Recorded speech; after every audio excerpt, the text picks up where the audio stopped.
the 40, stays on his feet, cuts it back. Marion Brown, another kickoff return for a touchdown. Look out! There goes two! No flags! Touchdown! Howard in trouble! Incomplete! And the Michigan Wolverines will shock the college football world. Time coming off. Howard's going to run for it. Time runs out. And that'll do it. Oh my goodness. Welcome to the Big Ten, Oregon.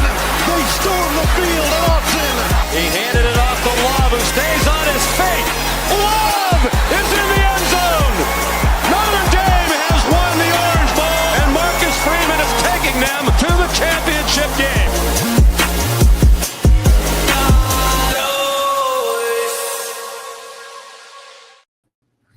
Ladies and gentlemen, we are back with another episode of the Week Zero podcast. I am your host for tonight, Ryan Ferville, with my co-host, Luke, a.k.a. Luke Dog Me Tight. I think this is like the first time it's just been me and you ever doing this. Yeah, I think so. It's crazy. The boys are busy doing things. I think Josh is kind of doing his youth pastor gig. Phil is with family, and then Connor is also in Denver right now. So it's just going to be a two-person show. We'll see if Josh hops in later. But another crazy weekend of college football, Lucas. It's always the weekends where you feel like there's not a lot of good games that all the carnage tends to happen. Yeah, every single week. It's I feel like it's more and more in college football, especially now that the transfer portal is, all over the country, and you got NIL, all that kind of stuff. I feel like every week we are getting really good games, and I'm super excited for the rest of the season, especially this week, for obvious reasons for me. But yeah, even though Oregon didn't play last week, I was still tuned in, and there were some really good games. Yeah, you guys, I heard the bye week was pretty tough, but you guys came through. They're always a struggle. All right, let's talk about it. UCLA, 0-4 UCLA. You look like they were dead in the water. Fired their head coach, their OC, defensive coordinator. Had an OC that had never worn the headset before, and took down the Nittany Lions. James Franklin talked about after the Oregon game that you couldn't let that loss beat you twice. And I think it not only beat them twice, but we'll see it has the potential to beat them multiple times the rest of the season. As an Oregon fan, it kind of seemed like this diminished that win a little bit. Although I do think this was more of Penn State just kind of being broken than anything else. But what were your thoughts? Yeah, that's my biggest thing. I think Penn State's broken. I think they're going to wake up a little bit after a loss like that. I really do. I think it's just, we talk about it, about Penn State maybe not being that good, but we talk about this every single year. There are trap games after emotional losses and emotional wins every single season. And right now I feel like we're treating Penn State a little bit differently than we treat some other teams when they lose after an emotional game. We're treating them like they're terrible, and I don't think they're terrible. I really do think it's more that they were broken in that game. It was an emotional game that they really thought they had, more so than, UCLA is just better than them. I think we all can agree that UCLA is not a better football team than Penn State. But, things happen on Saturdays. Crazy things happen on Saturdays, especially when you're traveling 2,000 miles across the country. Something to point out, obviously, and I'm blanking on his name, Ryan, if you could look it up for me, but the offensive coordinator was lifted up the same way that he was when he beat Texas as the backup quarterback, had to come in. I thought that was really cool that they lifted him up the same exact way. Jerry Yep. Neuheisel. And his dad, I believe, is Rick Neuheisel. Yeah. He was in the booth, and they showed his reaction when they won that game, and he was super excited, and that was a really special moment for the Neuheisel family. And Joel Klatt, and I'm talking a lot, but Joel Klatt spoke about a woman that was really important to the UCLA program that passed away. And he got really emotional about it. He knew her very well. And it really seemed like that game was for her. And a huge step in the right direction for UCLA. And I think you got to, honestly, I think you got to start talking about Neuheisel maybe being the guy. I mean, I get it that you had a head coach, but when you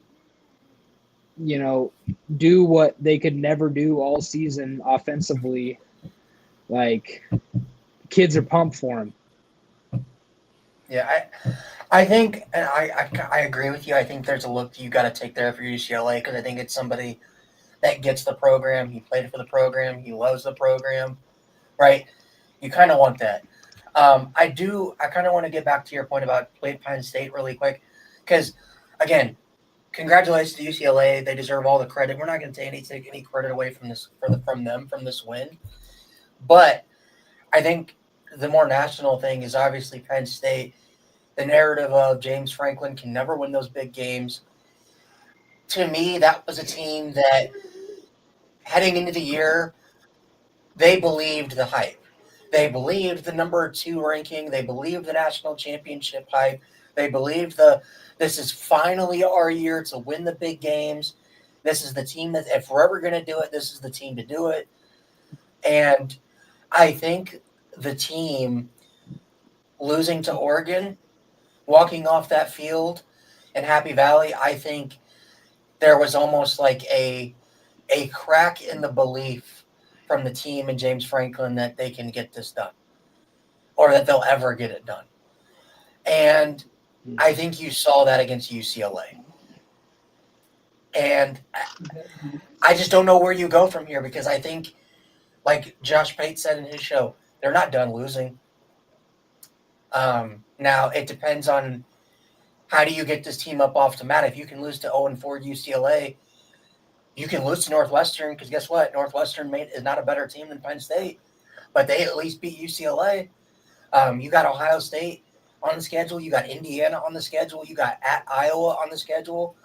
Like, the nose of the plane could continue to dive if James Franklin loses this team even more. I think it's just very concerning because I don't know where you go from here. Like, if you're Penn State players, I don't know where you go. I think the biggest concern for Penn State in this game is they're out for every game that they have lost. Every big game that they have lost in the Drew Aller era has been Drew Aller. That he has been their out. Now, when you watch this UCLA game, Drew Aller was far and away their best player on the football field. Like, he put the team on his back as much as he possibly could. The defense couldn't stop a nosebleed. The receivers weren't playing well. The running backs could hardly run the ball. Like, he was putting the team on his back. And so when you're a Penn State fan, you think, like, man, like, if our quarterback, who we have blamed for every loss, is playing well and our team continues to play bad, like, where do we go from here? I saw a really funny tweet from an Ohio State fan, obviously throwing a bit of a jab at Michigan, but they said that Penn State has the blueprint to win the national championship. They lose to Oregon and then a shitty team. And so that, that's what Ohio State did last year.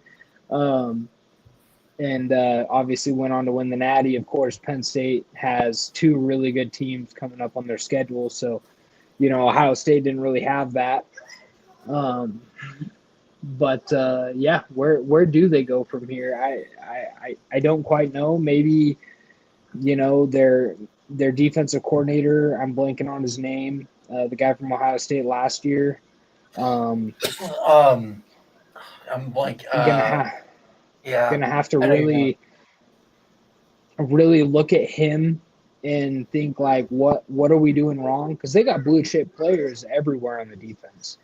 Yeah, So there's no reason why UCLA, who has a bunch of 3-stars, obviously the 5-star quarterback who just ran all over him, but there's no reason why UCLA should be doing that offensively. I don't know the last time, genuinely don't know the last time Penn State gave up 40 points. I mean, that it's would be been an a interesting while. stat to look at because I don't know when they've done that in recent history. Just shouldn't happen. But I don't think Penn State is done. I think, I think they can beat Indiana. I think it's going to be a good game. I think they could beat Ohio State. I do, because I don't think they're untouchable either, especially offensively. I don't think they're very good offensively. So, if Penn State can put up some good games and win some games they're maybe not supposed to, they're not done. Yeah, I think the concern, and again, this is kind of what Josh Pate said about this game too, is you get the obviously in coach level, you understand the letdown after a hard fought game, an emotional loss or an emotional win. That happens all the time. What doesn't happen all the time is a top 10 team losing to an 0-4 team for the first time since 1985. You don't have a team that's supposed to be a top 10 team and a national championship contender lose to an 0-4 team when they are 21 or 28 and a half point favorites. You don't have a national championship caliber team lose to a team that never led in a game all year and got belted at home by New Mexico. That's the thing. And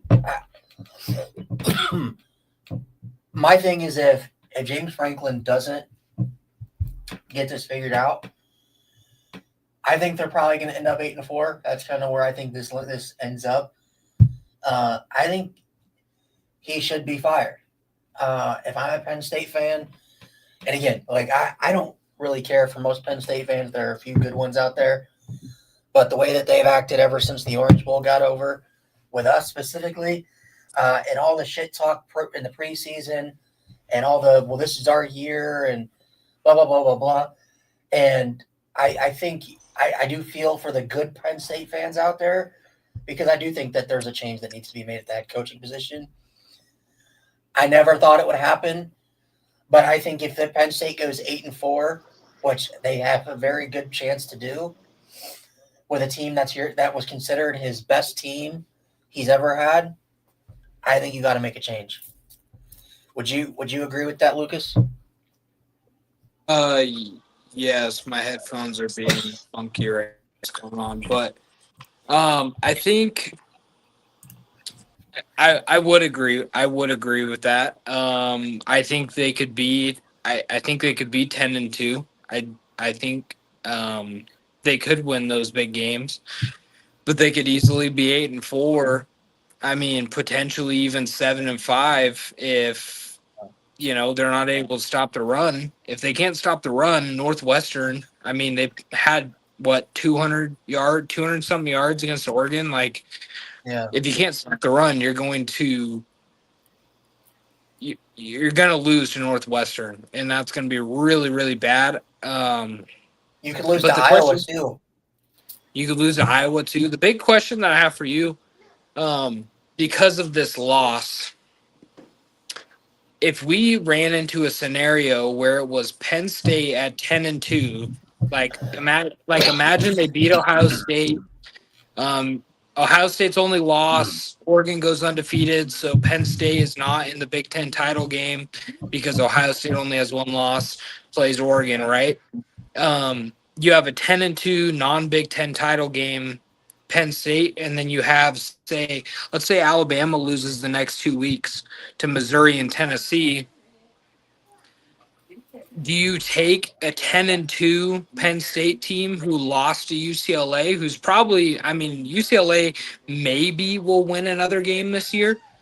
Do you Maybe. take a 10-2 Penn State over a 9-3 Alabama, who lost to 3 ranked teams? That Yeah. would be a huge question that I would have rolling into the CFP with teams like that, because I almost think you take the Bama because they I lost to think you, Florida State, Missouri, and Tennessee, teams that are well, I probably think going it to be ranked. depends. It depends on how, because Florida State, right? If they continue, like if they stay in the top 25, I think that's fine. But if Florida State, like drops a few games and they end up outside the top 25, I think that could hinder the argument. I do think though that the thing with for Penn State would be the win over Ohio State. I think because right now, if Ohio State, if that's their one loss, they would be the number 1 team in the nation, losing to Penn State at home. I think that would be a better win than anything Alabama has, because I don't know how good Georgia is. And Tennessee, again, Tennessee has one loss. They lost to Georgia. I think it's a tough thing because In the this SEC has been hard. scenario, we're assuming that Georgia wins out, goes to the SEC title, because we're Okay. assuming that both Penn State and Alabama do not go to the SEC championship. And so we're kind of assuming that Georgia wins. So I mean, it's a crazy scenario to think about that a 9-3 team gets in over a 10-2 team. But this loss, I mean, this is the worst loss in college football by far. Not even So, close. Yeah. so like, how much is the committee going to look at this game and think, was it a, kind of how I think it was, like just you lost a dramatic game and then you just shit the bed 2,000 miles away from your home? Yeah. Or are they going to think they just lost to a really bad team? I think it's a mixture of both. I think it's a letdown game, and they weren't taking UCLA seriously. I think Penn State clearly is a better team than UCLA. I think, but it's also a combination of the fact that I don't think Penn State is as good as everybody was talking about preseason. I think that's the main thing. I got a hot take from my dad sitting behind me. He thinks UCLA wins out. So they go 8-4? Yep. They jump on that wave. He thinks they just ride this wave and They play. So they beat USC? Yep. Wow. Okay. I think the quarterback is better. That would be a crazy hot take. We can move on. Yeah, let's get to our next topic. Texas gets gator chomped out of the top 25. Another game, another Arch Manning is overrated. Sample that we can put out there in the ether. I didn't get to watch a lot of this game because I was watching the Notre Dame Boise game, but from what I did, I went back and watched the highlights, and Texas is not as good as everybody thought.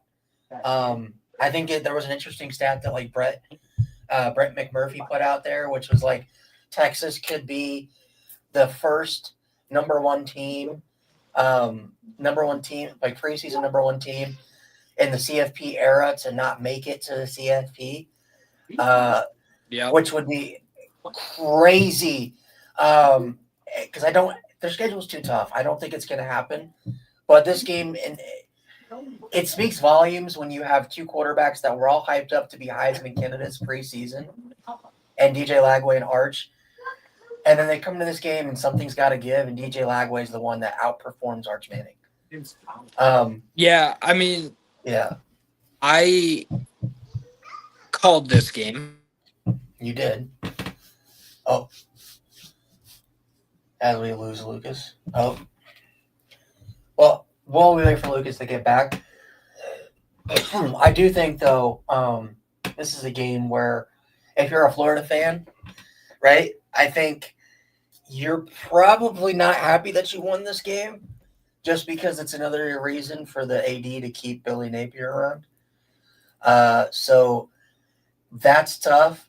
But on the bright side, this could be something where you kind of see that, like what we were talking about with UCLA just a few minutes ago. It could be something where Florida takes this and, kind of starts the mountain climb. What were you going to say, though, Lucas, before you clipped out? So I was gonna say I called this game. You did. I think I was the only one that took the Gators in this one. The offense that Texas runs is not good. I think Arch Manning has a lot of potential, but he has a lot of things to fix. And on top of that, their offensive line is one of the worst in Power 4.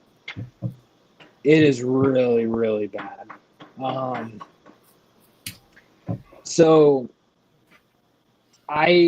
It's another one of those games where Florida is not better than Texas talent-wise.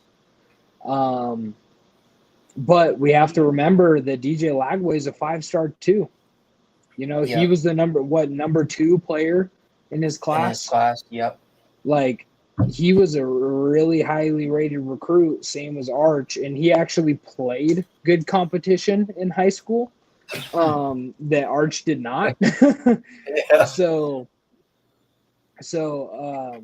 I don't know. I smelt it from the beginning that Florida was going to win this game.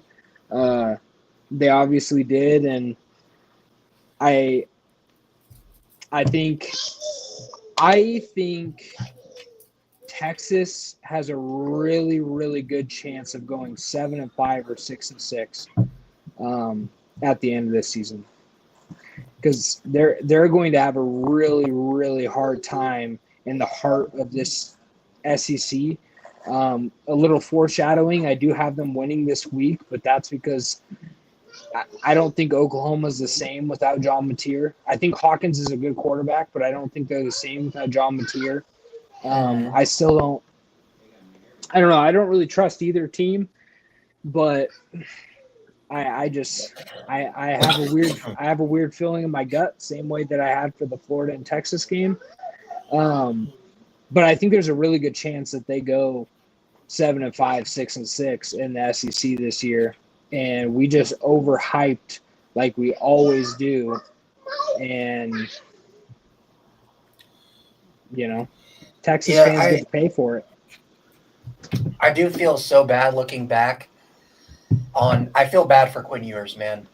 Like, for the last 2 years that Quinn Ewers was at Texas, the amount of shit that he got talked to him, Texas fans booing him, chanting, "We want Arch in the stadium," wanting him benched last year before the CFP run in the SEC championship. Like, this just shows that fans don't always know ball. And I guarantee you that Texas fans wish they had Quinn Ewers back, because I do think it would look better. I do think Texas is finished. I don't think their schedule is manageable, which is crazy to think because last year you looked at their schedule and it was a cakewalk outside of Georgia. Just kind of looking at who they got. They got Vandy left on the schedule. They've got Oklahoma this weekend. They got Georgia on the schedule. I don't know if they're better than Vanderbilt. I don't know that. Like, I was actually, we'll get to that game here in a second, but I was actually impressed with Vandy in the loss. Because like 30-14, that's the final score. That wasn't indicative of how close that game was. But yeah, I don't know where you go if you're Texas. You're stuck with Arch. So, but let's get to the Alabama game, the Alabama-Vandy game. They get their revenge on Vanderbilt and Diego Pavia. You're good. I do think it was ironic that Pavia, which I love personally. I know there's a lot of people that, for whatever reason, were rooting for Alabama in this game, specifically because they don't like Pavia. and his, how he acts, but I mean, I love it as a college football fan. Like, what was it? He was doing pregame. He was practicing his celebration, kneeling for his kneel down for the game. I love that. I didn't get to watch much of this game. I watched bits and pieces because, again, it was on during the same time as the Notre Dame game. But I was able to kind of go back and watch, again, the highlights of this. This game ended 30-14. It was not a 30-14 game. There were times where, Vanderbilt had chances to win this game, and they just didn't execute late. So, I'm just more impressed with. I leave this game impressed with Alabama and Vanderbilt more. But what were your thoughts on this one, Lucas? Yeah, I agree. I definitely agree. I think I think Simpson is what they needed last year. I did actually rewind. I wanted to make a point on Texas. I do think that they may need to start looking at their backup quarterback. Think about a situation that he was in where Arch goes out because he lost his helmet and goes in there and fires a freaking dart on like 3rd and long for a first down, like at the end of that game. Mm-hmm. Incredible poise by that kid. Maybe they should start, looking at him a little bit more. But to Bama's a good team. I think they're better than they were last year for sure. I think Ty Simpson is arguably, I think he's in a solid top 3 for best quarterbacks in college football right now. He is really, really good, and he's got the guys around him. I think Vandy just kind of ran into that a little bit, and I think Vandy just straight up does not have the athletes that Alabama has. And that's why they kind of struggled. I think last year the reason why they won that game was because Alabama wasn't ready for the athletes that Vandy does have, and they weren't prepared for them to have those guys. And obviously Diego Pavia, playing really well, and Jalen Milroe was just not the guy for this offense, and I think Ty Simpson is.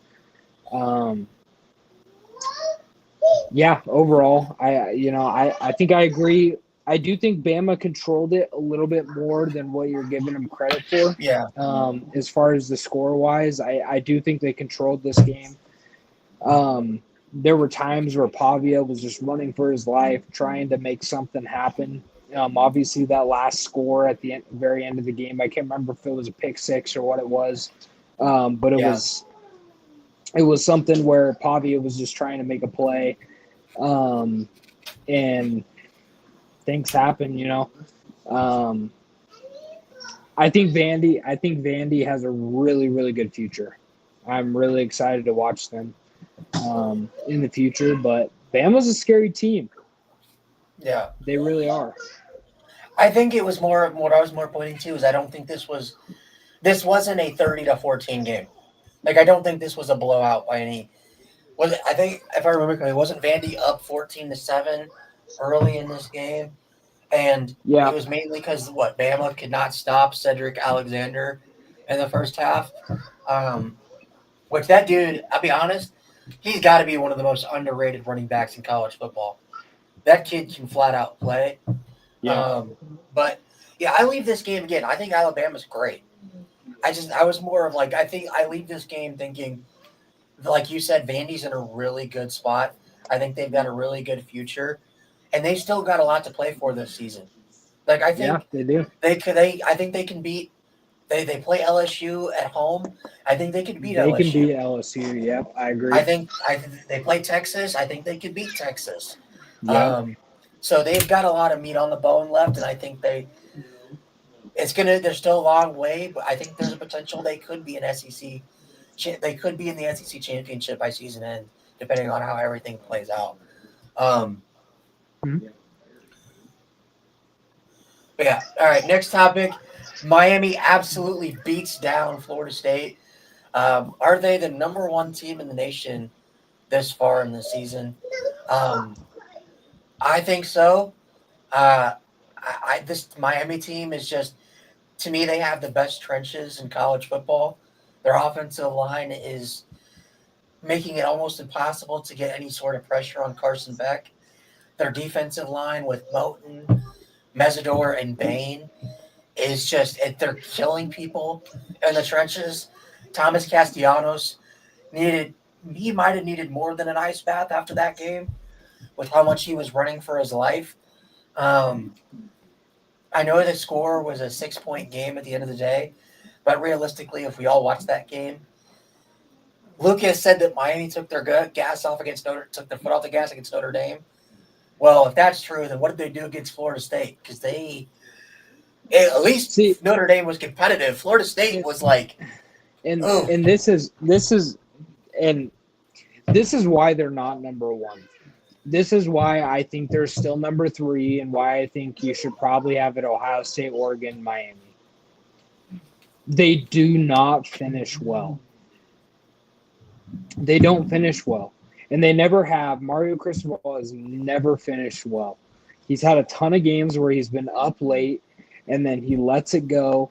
I mean, you look back to the Stanford game, Oregon and Stanford, I believe it was 2018. He was up by a ton of points. We ended up fumbling at the end of the game. You look at last year where he ran the ball. He was up by points. He fumbled at the end of the game. I think that was Louisville, wasn't it? I can't remember who it was last year. Yeah, it was. He almost lost the game to Louisville because of a fumble, yeah. And things like that where, like, Miami just does not finish well. And I think that's something that Ohio State does. I think that's something that Oregon does, where they finish really, really well. They play better in the second half than they play in the first half. I do think Reuben Bain is probably the best defensive player in college football. Ohio State fans can argue with me about Caleb Downs, but I think Reuben Bain is the best defensive player in football right now. Probably be the number 1 overall pick. They got a really good defense. They upgraded their defense tremendously from last season. Their offense is probably on par, if not a little bit worse than it was last year. I don't think Carson Beck has the abilities that Cam Ward has, but he's playing very well. I think the biggest thing is, like, Florida State, they're just not ready. And they caught Alabama off guard. Obviously, you can see Ty Simpson since that game has been outstanding. Mm-hmm. Like, they caught Bama off guard. We gave a ton of hype to FSU. They're not ready yet. They're going to be. They'll get there eventually.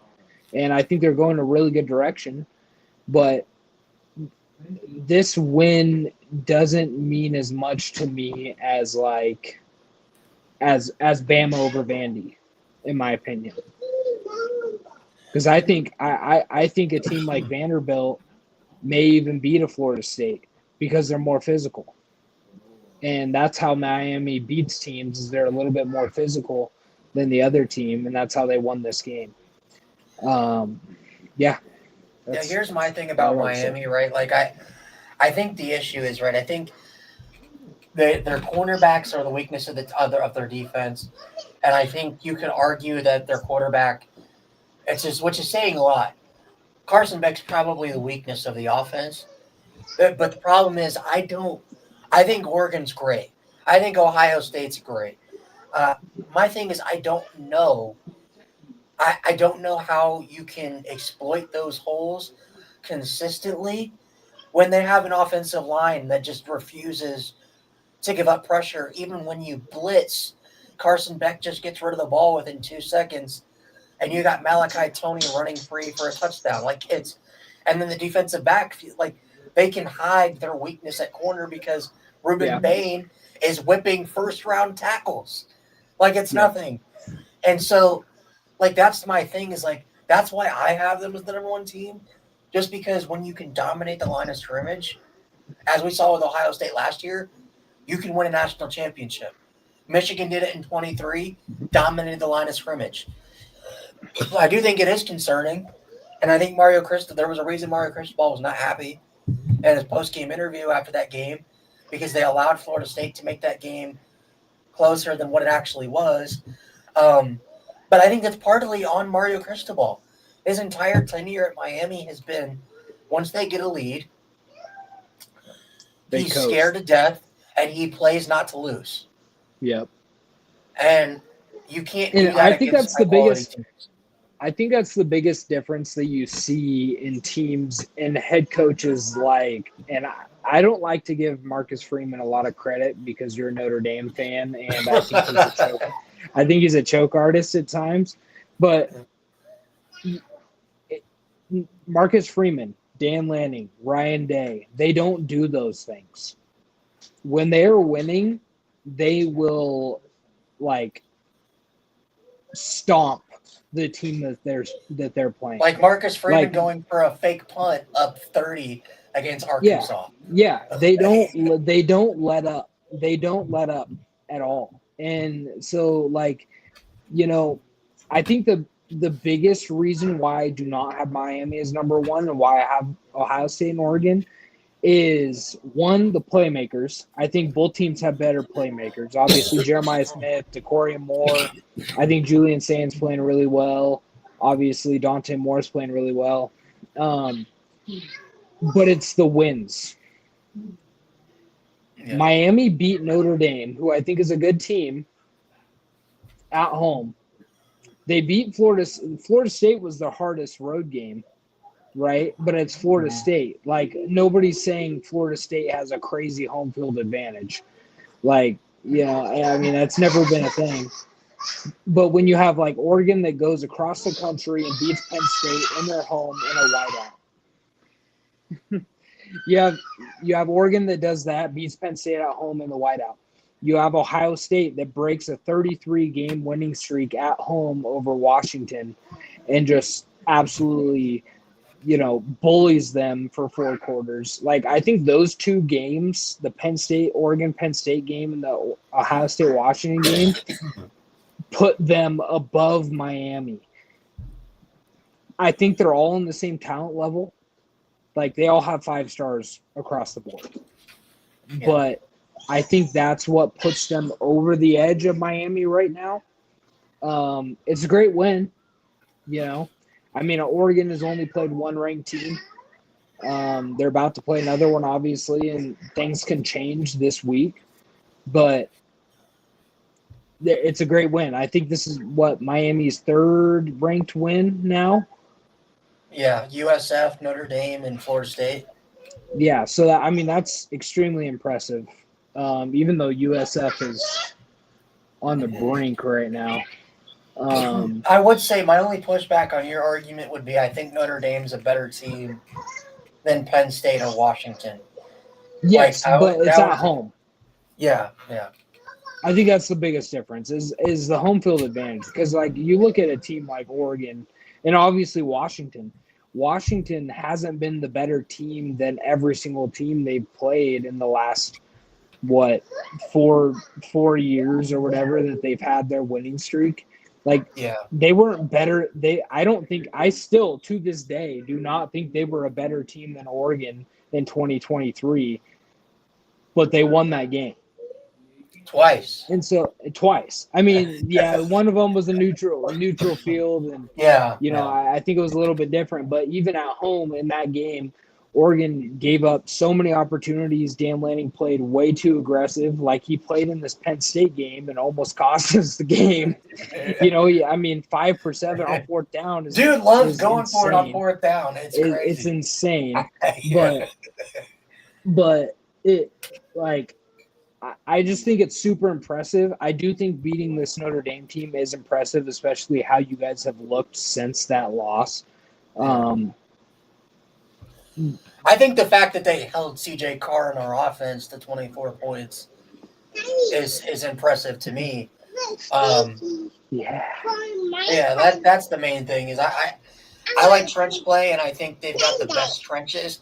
I do think, though, if we're talking about who I would pick to win the national championship right now, I think I would take Ohio State or Oregon because I think I agree with you. They know how to finish games.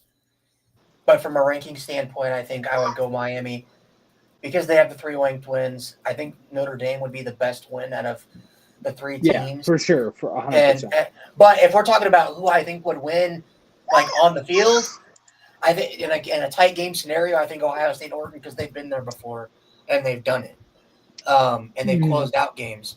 All right, let's get to our final topic and then we'll get to the pick'ems. Just kind of go through our top 25 reaction.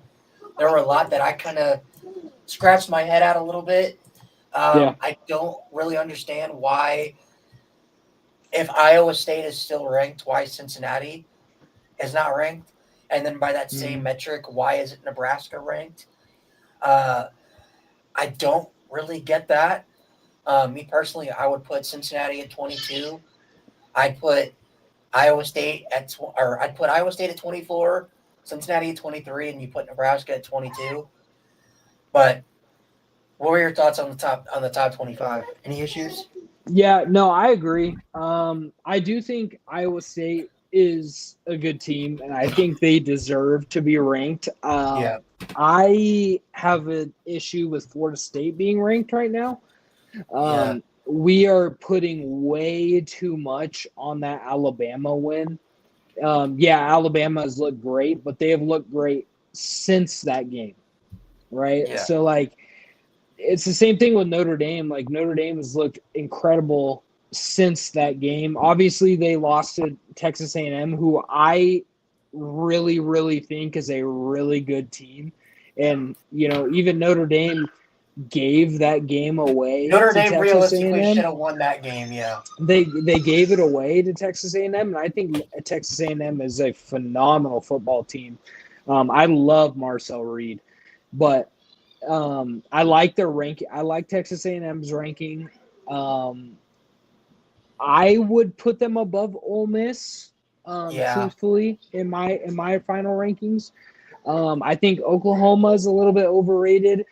Just because they haven't really played anybody, I would almost switch Oklahoma and Alabama, Texas A&M and Ole Miss. I think Texas Tech is remarkable.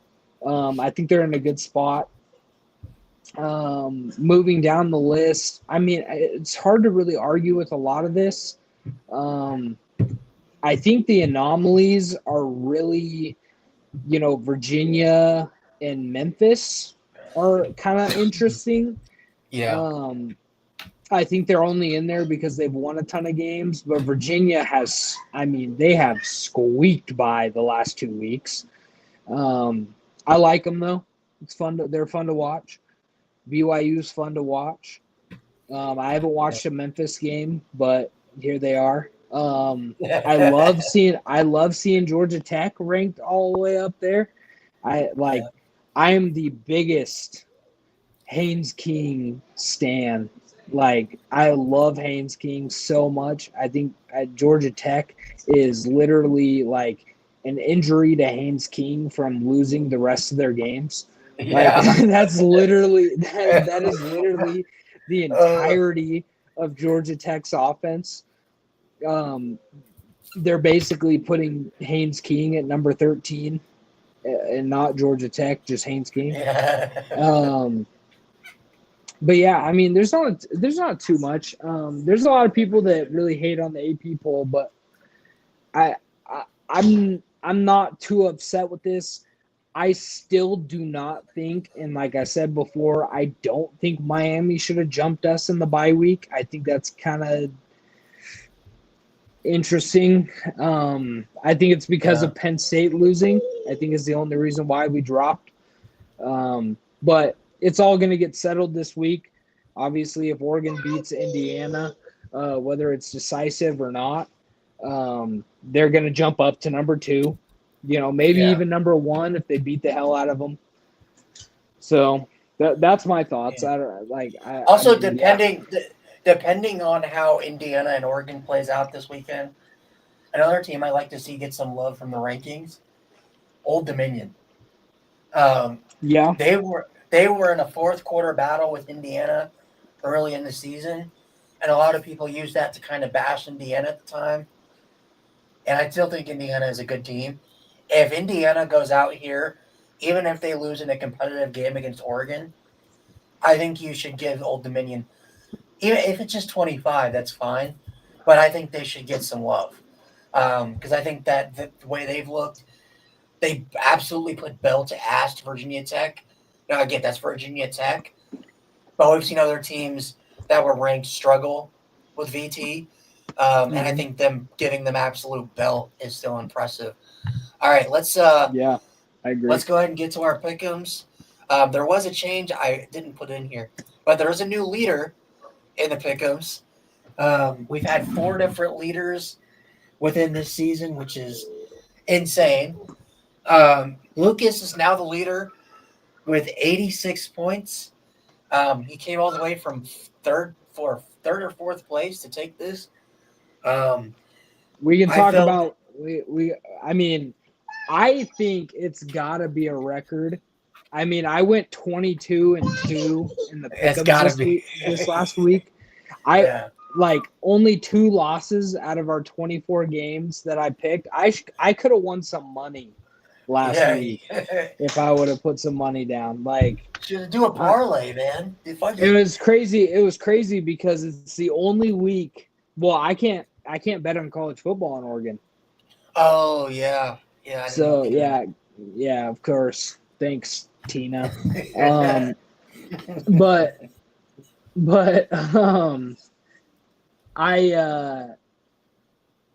it's crazy because this is that last week was the only week that I didn't pre-pick my picks. I just went based off gut completely, and I should probably start doing that, but I'm not going to this week. I think what it is you overthink and you overanalyze things when you're sitting there breaking every game down. 100%. Yeah. I fell down to second place with 85, so I'm 1 point behind. Josh is 1 point behind me at 84. And Connor is at 79 in fourth place with Phil at 77 and last. The game that killed me, that would have tied it for me, would have been the NIU and Miami, Ohio game. So that's ironic. Anyway, so we picked this game before it started, which was South Florida at North Texas. I took the fighting Stone Cold Steve Austin's. That's a hell of a poll. And which is North Texas. And Lucas, you took South Florida, right? Yes, I did take South Florida, which is not looking fantastic for me right now. All right. Rutgers at Washington. Washington is a 10-point favorite at home. Yeah, I'm taking Washington and the points. The only teams that can beat Washington at home are apparently teams that are nuts. Yeah, I'm going to take UW in this one over Rutgers. Nebraska. Crazy play just happened in the South Florida game. Sorry to interrupt you, but they just muffed a – North Texas just muffed a punt, and South Florida got it on like the 17-yard line with like 50 seconds left in the half. Jesus, 6 turnovers and a half is crazy. Crazy. Nebraska at Maryland. October, Maryland has officially set in. Yeah, I am going to take Nebraska in this one. I just think they're more physical. And I think that's how Washington beat Maryland last week, just being more physical. Dude, Maryland blowing a 20-0 lead against Washington. I think what it was is they went up 20-0, and one of the fans came down to the team and said, "Hey, you guys realize it's what month it is, right?" And that's when that realization set in. Yeah, that's when Washington came back. Yeah, give me the Cornhuskers in this one as well. TCU at Kansas State. TCU, believe it or not, is only a 1.5-point favorite on the road. Yeah, I think this is kind of crazy. I mean, Kansas State, I think they got their second win last week, right? No, 2 weeks ago. 2 weeks ago. Did they have a bye week last week? They lost to Baylor on the last-second field goal. Oh, that's right. Kansas State's playing better football right now, but got to go with the old Hoover man. TCU is going to win this one. Yeah, give me the Horny Frogs in this one. I think TCU is a Big 12 contender. Iowa at Wisconsin. This might be another ugly football game to watch. 3-0. Iowa's 3-0. Iowa's a 3-point favorite on the road. I am going to take Iowa to win this one because I think Wisconsin is very, very, very, very bad. I left that Wisconsin-Michigan game thinking, man, Wisconsin's defense is actually pretty good. Their offense is just terrible. Worse than terrible. It's garbage. I think Iowa has figured out offense somewhat this year. So give me the Hawkeyes. Pittsburgh at number 25, Florida State. Florida State's a 10-point favorite at home. Now, Pittsburgh benched Eli Holstein last week, and it seemed like they started a true freshman who was a 4-star quarterback in the class of 2025. And the kid dropped 40-plus on Boston College, and I know it's Boston College, but it was an absolute beatdown. Could this be a trap game for Pittsburgh? I mean, for Florida State, Lucas? No. Florida State's going to win this game. They are just better. I mean, they're just better. And I think Eli Holstein is really good, and I think he should be continuing to play. But it's not going to matter. Uh-oh. So he got scratched by a cat. I think Florida State's going to win this. Yeah, I got FSU in this one. I think it's going to be close. Number 22, Iowa State at Colorado. Iowa State is only a 2.5-point favorite on the road in Boulder.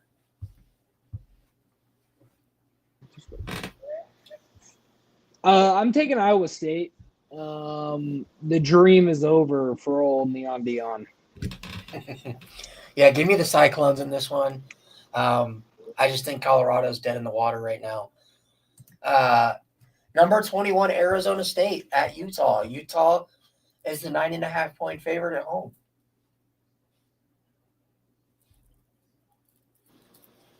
I'm taking Utah. It's tough to play at Utah. Arizona State can only ride their miracle season so far. I said that last year too, but they don't have the Giants running back who is an absolute psychopath. He's probably my favorite player in the NFL. I might have to snag me a jersey, anyways. Did you see what Taylor Lewan called him? No. The creatine Caucasian. Creatine Caucasian. I mean, that fits. I don't think it's just creatine that he's putting in that shaker bottle, though. I think it's a little bit more than that. But I'm gonna take Dampier and Utah in this one. Yeah. So ironically enough, speaking of Scatterboo, this game was played at Arizona State last year, and Utah had a 14-point lead late in the fourth quarter. They blew the game because Scatterboo turned it on another gear. I think Utah gets their revenge at home. Give me the Utes. Number 18, BYU at Arizona, who is 4-1. Noah Fafita in the gang. BYU is only a 1.5-point favorite on the road. Yeah, I think this is crazy. I mean, I don't know much about Arizona this year. Obviously, that 4-1 record looks great, but BYU has old boy number 47 at quarterback who has thrown Bear Bachmeier, who has thrown, I think, 1 interception this year. He's had a really good season. I'm taking the Bear. Go BYU. The fighting Cougars, the fighting MILFs in BYU. I'm taking the Arizona Wildcats in this one. I think this is one of the upsets of the week. I think Noah Fafita is the better of the two quarterbacks. He's absolutely cooking again, looking like 2023 Fafita. Give me Arizona at home. I did not. I genuinely, like, when I say that I haven't paid attention to Arizona at all, I didn't know that Fafita still was the starting quarterback Yeah. for them. Number 1 Ohio State at number 17 Oh, he Illinois. was so butt naked. Sorry. Are you watching the USF Yeah, game? I got it pulled up on the side. Yeah. That guy was booty naked. Oh, I couldn't yeah. believe they went for that with 5 seconds. That's crazy. Yeah. Anyways, I'm taking Ohio State. Somebody's got to prove it to me. You know, somebody's got to prove it to me that they can hang with the big dogs.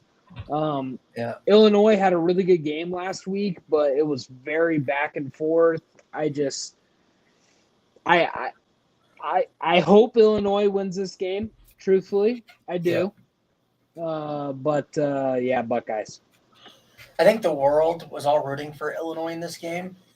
Unfortunately, I think Ohio State's too much. I think they're a different level as a program right now. But if Illinois were to win this game, there would be fires. And you thought it was bad in Philly. The streets of Champaign would be insane if they won this game. But give me the Buckeyes.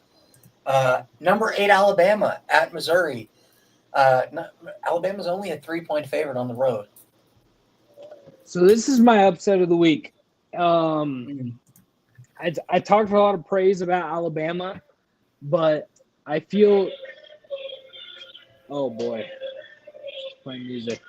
I feel just as much about Bo Pribula. I think Missouri's good, man, and they are a great running team. I think Bo in a big game like this we haven't seen yet, and we've seen that from Ty Simpson now, obviously against Vanderbilt. But this is a different Missouri team at home. I think Missouri gets the huge win. We see a little storm fielding out of the boys. Yeah, I'm taking Mizzou in this one as well. Storm fielding, that's crazy. I think Mizzou takes this one. I like Bo Pribula a lot. I think this is an upset, one of my upsets of the week. Give me Mizzou. South Carolina at number 11 LSU. LSU's a 9.5-point favorite. Does South Carolina get revenge on the Tigers from last year's game? I don't think you understand how badly I wanted to take South Carolina in this game. I really wanted to take them, but just because they look good against Kentucky doesn't mean they're going to look good against any other team. No disrespect to Kentucky. I took LSU in this one. Dude, I was in the same boat for a lot of reasons and some other reasons as well. Mainly who wears the visor at LSU. I just couldn't. I just can't do it. I think it's going to be close, but I think LSU squeaks a win out in Death Valley. Number 10 Georgia at Auburn and Jordan Hare. Georgia's only a 3.5-point favorite. This game always gets weird. See, man, this is another game that was really hard for me. I wanted to pick Auburn so bad, but I just can't see it out of Kirby Smart. I can't. Like, I don't care who's on the football field. Kirby Smart is wearing the visor. Like you said before, like Kirby Smart's wearing the visor. I can't see it. Taking Georgia. Yeah, I think this game, like I said, this game's always weird. It's always a game, especially when it's at Jordan Hare. I think Georgia wins. I think it's a close one, but I think they pull out the win. Kansas, the Jayhawks at number 9 Texas Tech. This line has went up. It started at, I believe, 9.5. It's all the way up to 14 for Texas Tech in this game. I think Texas Tech is the 4th best team in college football right now. That's not crazy to say. I genuinely believe it. It doesn't matter who they have at quarterback, apparently. Texas Tech is a really freaking good team. They're going to win by more than 14. I like Kansas a lot, and I have liked Kansas a lot, but Texas Tech is going to blow the doors off of them this week. I think if there was a team in an offense that could push Texas Tech a little bit, I think Kansas would be one of those teams because I think Jalen Daniels is as dynamic as anybody in the country. And man, this Kansas offense is humming. It just being at Texas Tech. If this game was in Kansas, I would be okay with taking Kansas, but because it's in Lubbock, give me the Raiders. But I don't think they cover the 14. I think Kansas keeps this a competitive game. All right. The Red River rivalry. Number 6 Oklahoma versus Texas. Oklahoma's a 1-point favorite. The Wed Wivel Rivalry. Wed Wivel rivalry. I said it earlier in the show. I'm taking Texas. I just think Oklahoma's a different team without John Mateer. I think they have a really good defense, and that might be a struggle for Texas, obviously, because their offense kind of sucks. But I don't know, man. Maybe a miracle happens and they storm the field in Austin. I don't know. Real quick, if you want to switch your I'm not pick, switching my pick. John Mateer just got upgraded to probable for the game tomorrow. I'm not switching my pick because it was a hand injury, and we do not – I mean, yeah, he could run all over the field, sure, but we don't know how that's going to affect John Mateer moving forward. So I'm gonna ride with Texas. And if I'm wrong, then who cares? But I'm going to ride with them. I'm going to go with Oklahoma in this one. Even with an injured John Mateer, I think they're a better team. I think that you can make the case for John Mateer's injury being a hindrance. But I also think Arch Manning is just not that good. And Brett Venables is going to have Arch Manning in absolute hell for 4 quarters. So I think Oklahoma's defense is going to really be the thing that wins them this game. Give me OU. Florida at Texas A&M. Texas A&M's a 7.5-point favorite at home. Does Florida do it again for the second straight week? Negative. Again, talked about it earlier in the show. I love Texas A&M. I think Marcel Reed looks so much like Darren Thomas. I like Texas A&M a lot. They're like kind of my second team. Like every time I watch a week, I'm like, oh, let's see if Texas A&M wins the game. Obviously, if they keep winning, it makes Notre Dame look a lot better. So a little bit good for you. Yeah. Yeah, I'm going to go with Texas A&M as well. I think they win this game in blowout fashion. I just don't think Florida's really that good. But yeah, Virginia Tech, Connor's team, goes on the road to number 13, Georgia Tech. Georgia Tech's a 14.5-point favorite at home. I'm going to take Georgia Tech in this one. I'm going to take Haynes King in this one. Actually, I will correct myself. I'm going to take Haynes King in this one. Crazy, the transformation. I mean, I was thinking about this the other day, the transformation of Haynes King in his career in college football, where he was garbage at Texas A&M. Right? It was Texas A&M, right? That's where he was? Yeah. He was garbage, complete garbage. And now he is like one of the best players in college football this year. It's incredible. I think he has 100 yards rushing in the last 4 games. I think 4 of their 5 games has 100 yards. Yeah. Georgia Tech's going to win, but I think it's going to be closer. I don't think they cover. I think VT is a tough team. Yeah, I agree. I think Georgia Tech's going to win this one. I wouldn't be surprised if Virginia Tech pushes them a little bit. But yeah, give me the Yellow Jackets. NC State, the Wolfpack, at number 16, Notre Dame. Notre Dame is a 23.5-point favorite at home. Notre Dame and all the points. Yeah, give me the Irish in this one. NC State's defense is absolutely atrocious. Notre Dame's defense is getting better and better each week. The offense with CJ Carr is humming. For that reason, give me Notre Dame. Number 15, Michigan, goes on the road to the Coliseum to face USC. USC is a 2.5-point favorite at home. I'm taking Michigan in this one. It's going to be it's about physicality, and I think Michigan is a more physical team. I think USC is more finesse. They might have some bigger plays, but I'm going to take Michigan at the end of it. I hate doing this because I hate both of these teams. I wish I could pick the Crater, or not the Crater, the Meteor. Like, was it the old Batman movie where the stadium just falls apart? I wish that would happen in this game. But it's not going to happen. So I have to pick somebody. So I guess I don't like it. I hate it. But I'm going to have to take our little bro USC in the upset, mainly because I want them to be ranked by the time we play them next week, so we can beat the absolute shit out of them and get a ranked win on our resume. So give me the Trojans. But I will not be surprised if they let me down, because Trojans always let people down. So for $1 I have another kid on the way, so I mean the Trojans let me down again. Never trust the Trojan. Was it not the $1 ticket game? UMass at Kent State.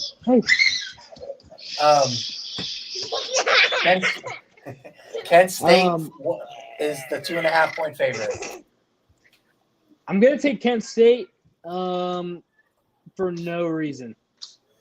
Yeah, give me the Golden Flashes in this one. This one's an absolute shit show. You would have to pay me to go to this game. Yeah. All right. The Week 0 podcast game of the week, as Delaware, our team of the year, is on their bye week, their second bye week of the year. Number 7, Indiana. And the Fighting Signettis go on the road to Eugene to face number 3, Oregon, and Dante Moore and the Ducks. Oregon's a 7-point favorite. Lucas, you go last. I think Indiana fans have been talking shit again on Twitter, acting like there's some elite program. I think Oregon's about to absolutely curb stomp the living hell out of the Fighting Kurt Signettis, and Indiana's going to get a reality check again for the third time when they face an actual national championship contending team. Yeah, I mean, I think, Penny, hey, shush, talking Oregon ball. Whoa, now it's dark. I honestly think, like, come on. There it is. It's not much light, but some. I honestly think with this game, Indiana's I think they're a much better team than they were last year. Mm-hmm. On all accounts. But Oregon, in my opinion, is also a better team. Yeah. Than they were last year. And it's going to be really tough. I think that if this game was at Indiana, it would be a closer game. But I can't see a scenario where Indiana wins this. Yeah, I can't either. All right. Well, that's our pick'ems for the week. Anyways, for the 107 people watching right now, appreciate you guys all tuning in. Make sure you go drop a sub, like, comment at Week 0 Productions on YouTube. We will be back next week, same time, Friday night, 7 p.m. Central, 8 p.m. Eastern. Trying to hit 500 subs. Trying to hit 500 subs. We need a couple more 500 subs. Please subscribe. Yes. Well, let's get there. Appreciate all the support. As always, we'll see you guys next week. Stay safe.